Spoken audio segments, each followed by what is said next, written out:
గా ఎందుకు చేసావు అని అడిగినప్పుడు మనము మూవీ ఫస్ట్ రిలీజ్ కాకముందే నేను చూడాలని నాకు క్యూరియాసిటీ, నాకు ఇంట్రెస్ట్.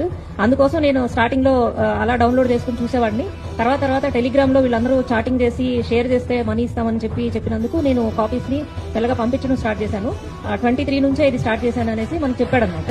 గవర్నమెంట్ వెబ్సైట్స్ ఇవన్నీ ఎందుకు హ్యాక్ చేశావు అని అడిగితే అతను అది నేను చేయగలను, వాళ్ళ డేటా నా దగ్గర ఉంది, నా దగ్గర పెట్టుకున్నాను అనే దీనికోసం చేస్తున్నానని చెప్పాడు మనకి. All government websites including legislature కి సంబంధించిన అన్ని కూడా ఉన్నాయి.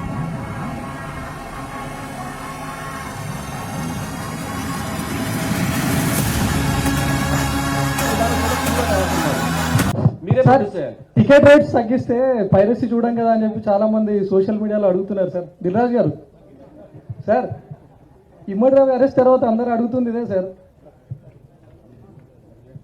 మీరందరూ చూసే ఉంటారు కదా ఎప్పుడో ఒకసారి ఐబొమ్మలో, మరి ఆంటీ కూడా చూసే ఉంటది.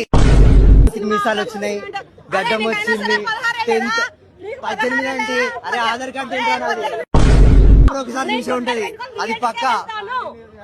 మీరున్నోళ్ళు ఆంటీ, మీరున్నోళ్ళు 100 రూపీస్ బిర్యానీ కొనక ముందు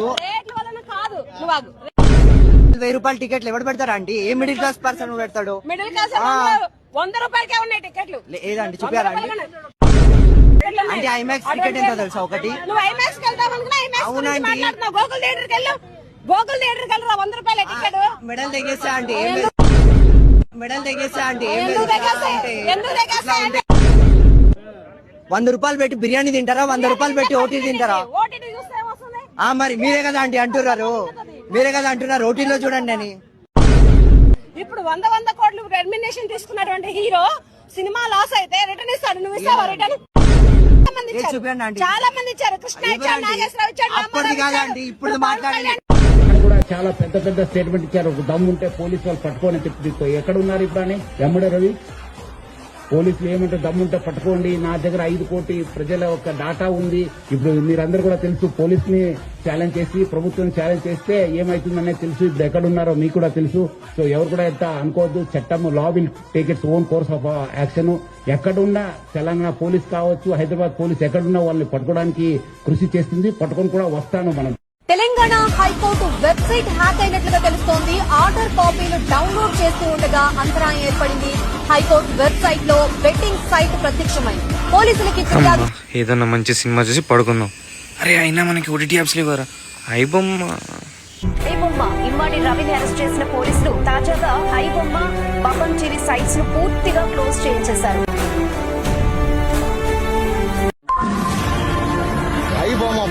ఐబొమ్మ అతను అరెస్ట్ చేశారంట. మా దేవుడు, మా పేదవాళ్ళకి దేవుడే ఆయన. ఏం చెప్తున్నా మరి ఎంత రేట్లు పెట్టారు కదా, దాని గురించి కూడా మాట్లాడొచ్చు కదా. ఒక్క టికెట్ 250 అట్లా ఉంటుంది. ఇప్పుడు పీవీఆర్ పోయినా మాక్సిమం 300 ఉంటుంది పర్సన్ కి. ఉపయోగించుకోవాలి. 6 చేస్తే మాత్రం నేను ఒప్పుకోవాలి. చూడనా మంచి పని చేసింది, అంత టాలెంట్ ఉందని అంటే మంచి పనికి ఉపయోగించండి మీరు చెప్పి. ఒక్క టికెట్ 250 అట్లా ఉంటుంది.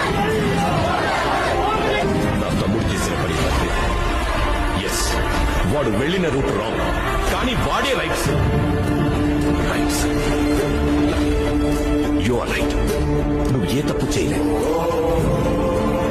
రూల్స్ అండ్ రెగ్యులేషన్స్ నాకు లేవు, మీకుంటే will be broken. Go ahead. మీరెందుకు సార్ రిలాక్స్? లేదు, రవి కోసం ఎవరు కూడా ముందరికి రాలేదు. నేను వచ్చిన తర్వాత నాకు సానుభూతి వచ్చేసింది. చాలా నిన్న నుంచి చూస్తున్నాను మీమ్స్, సార్ మీ గుండె ధైర్యంకి మేము గుడి కడతామంటున్నారు.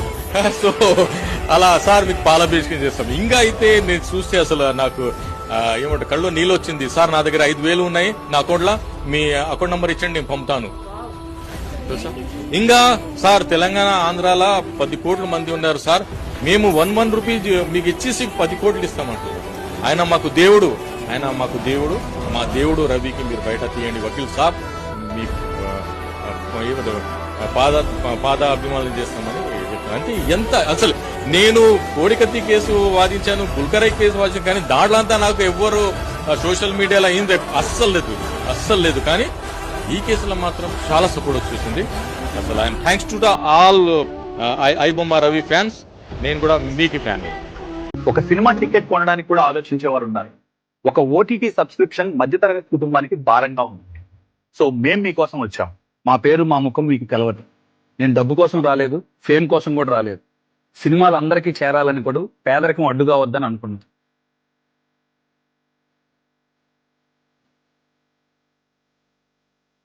ఐబొమ్మ రవి ముందే చెప్పింది కదా, నేను ఎంచుకున్న మార్గం తప్పే కానీ నేను చేసేది మంచి పని అని చెప్పింది. ఇప్పుడు మనం బయట ఉండే వాళ్ళకి కూడా కానొస్తుంది కదా అది మంచి పని అని. ఇప్పుడు డబ్బున్నోడు పాతడు, డబ్బున్నోడు 10 మందే ఉన్నారు, డబ్బు లేని వాళ్ళు 90 మంది ఉన్నారు. మరి 90 మంది మీరు 7,000 టికెట్ల రేట్లు పెంచి దాంట్లో పోయిన తర్వాత సినిమా చూసేటప్పుడు మరి పాప్కార్న్ కొనుక్కోవాలన్నా, సమోసా కొనుక్కోవాలన్నా, వందల కూల్ డ్రింక్స్ కొనుక్కోవాలన్నా, వందలు పెంచి మరి సగటు మధ్య తరగతి మనిషి ఎట్ట చూస్తాయి కొనుక్కొని. మేము సినిమా పోయిన తప్పదు, సినిమా చూడాలి, సినిమా చూస్తే మళ్ళీ తినాలా ఇంటర్వెల్కి. బయట కొనుక్కొచ్చడానికి రూల్ లేదు, బయట నుంచి తెచ్చుకున్నామా బ్యాగ్ లో పెట్టుకున్నా అంటే ఒప్పుకోరు. మరి లోపలనేమో అంత రేట్లు ఉంటాయి, మరి దాని గురించి ఎవరు మాట్లాడరే?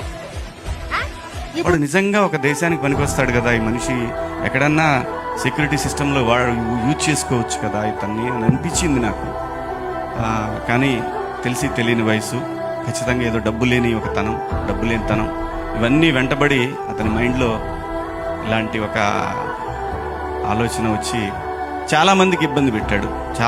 తనకు తెలియదు, చాలా మందికి ఉపయోగపడుతున్నా అనుకున్నాడు కానీ బట్ మనకంటూ ఒక రాజ్యాంగం, దానికి లోబడి అందరం బతకాలి కాబట్టి దాన్ని వదిలేశాడు.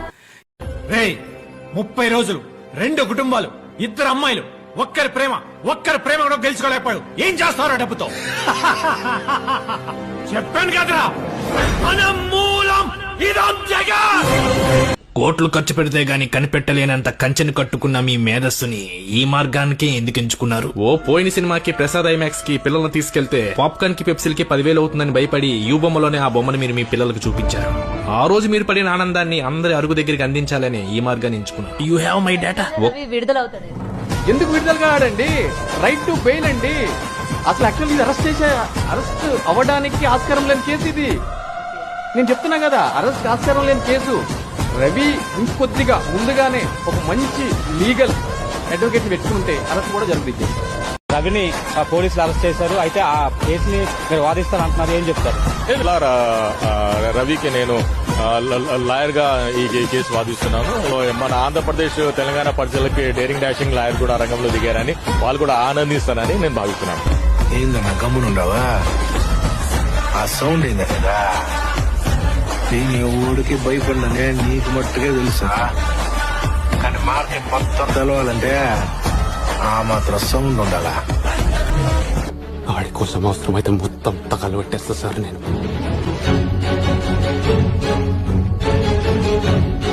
ఐబొమ్మ రవి వాళ్ళ భార్య పట్టియకపోతే కనీసం మీ ఆల్సేషన్ కుక్కలన్నా ఆయన వాసన పసిగట్టి సవాలు వీస్తే ఇట్లుంటది అన్నావు కదా. ప్రతి 8 నిమిషాలకు ఒక చిన్నారి తప్పిపోతా ఉన్నారు దేశంలో. సైబర్ క్రైమ్ లో కేస్ అవుట్ కాని కేసులు ఎన్నో ఉన్నాయి. నీకు దమ్ముంటే నువ్వు మునగాని అయితే కేస్ అవుట్ తీసుకుంటాం. ఎందుకే ఈ సినిమా డైలాగులు, సినిమా వాళ్ళని పక్కకు కూర్చుని పెట్టుకొని సంసారంలో వాళ్ళేమన్నా 100 రూపాయలు దాన్ని 1000 రూపాయల టికెట్ అమ్ముకుంటా జనం దగ్గర దోపిడీ చేస్తా ఉన్నారు. దోపిడీ దొంగలను పక్కకు కూర్చుని పెట్టుకొని వాళ్ళని సంసారం లెక్క, వాళ్ళకు నువ్వు హీరో లెక్క. ఐబొమ్మ రవి అనేటోడు నిజంగా వానికి యాక్షన్ చెప్తా ఉన్నాడు. అందుకే ప్రజల మద్దతు ఉంది ఇప్పుడు ఐబొమ్మ రవికి. మీ దోపిడి, మీ సినిమా దోపిడి, మీ స్టూడియోలు ఎవరి స్టూడియోలో ఎవరు హీరోలు మీరు? ఐబొమ్మ అది పోగానే ఐబొమ్మ 1 అని ఇంకోటి చెప్తున్నాడుగా సివి ఆనంద్ గారు. గోరు నాయన ఈ కాదరా, ఇది పోతే మన్నోటి వస్తుందా అని చెప్తానే ఉన్నాడు సివి ఆనంద్. మీ ఐపీఎస్ ఆఫీసర్ ఇంతకుముందు కమిషనర్ గా చేసిపోయిన ఆయనే చెప్తా ఉన్నాడు. అతన్ని మీతో కాకపోతే సజ్జనార్ గారు వీళ్ళని ఎట్లా పట్టుకోవాలో అతన్ని వాడి తెలుసుకో.